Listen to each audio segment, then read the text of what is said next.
Civil War have we seen this kind of intense anti-citizen behavior. And this is happening because the left knows they're a distinct minority. They know that the country is going to repudiate them, and they are desperate to enforce on you and me and everybody else their rules.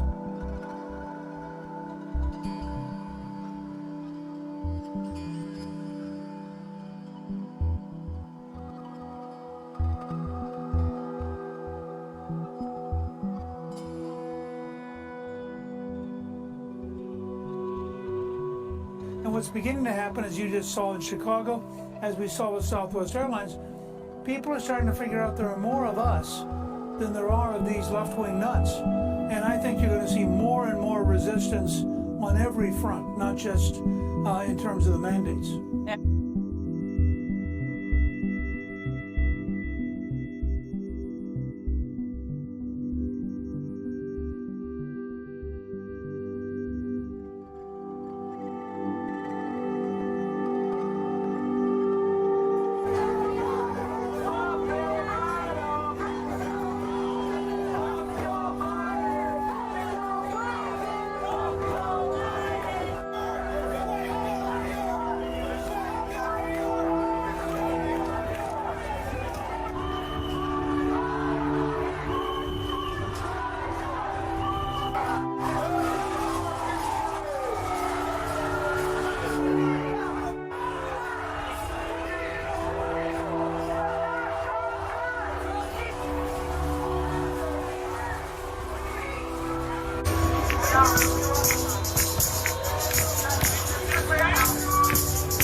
Some 1,400 supporters in New Hampshire. There is no social distancing, most not wearing masks. In fact, the crowd booed when they were asked to put on masks, which of course would just be basic, never mind the right thing to do. It would be in accordance with the law in the state of New Hampshire. Ladies and gentlemen, in accordance with New Hampshire Executive Order 63, please wear your masks.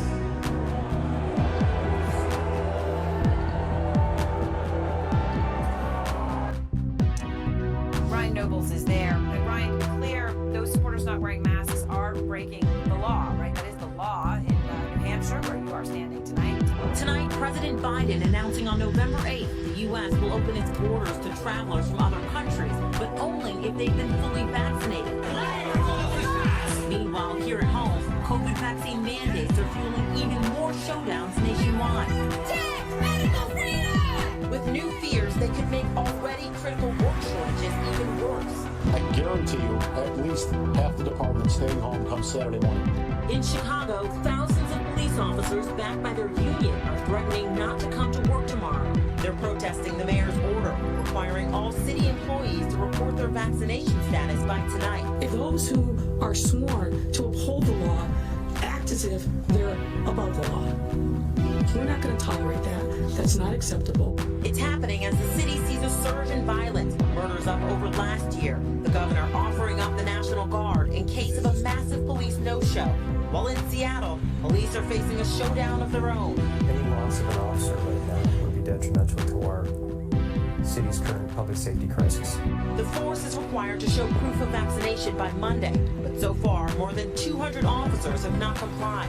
The police department already dealing with a crime wave, activating their emergency plan, even asking detectives to go out on street patrol. Thousands marched in El Salvador on Sunday to air a range of grievances against President Nayib Bukele, from adopting Bitcoin as legal tender to firing Supreme Court judges, which have been viewed by his critics as a power grab. At least 4,000 people took to the streets in San Salvador, according to estimates by local media, some carrying banners and signs rejecting Bitcoin, which officially became legal tender in the Central American country in September. Others opposed the potential for Bukele to seek a second consecutive term. In the capital's main square, protesters set fire to a doll bearing the likeness of the 40-year-old president. Last month, Bukele proclaimed himself dictator of El Salvador on his Twitter, an apparent joke amid concerns about his increasing concentration of power. Revealed police was sent to Northern Territory Chief Minister Michael Gunner's house on Saturday night after anti-vaccination protesters shouted his address at a rally in Darwin. Live to Matt Cunningham in Darwin. Matt, how seriously are police taking these threats?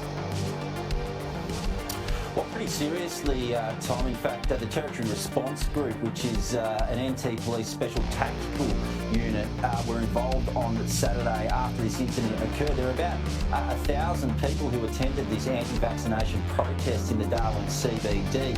But at that protest, some of the people who attended actually shouted the Chief Minister's home address and made threats to attack him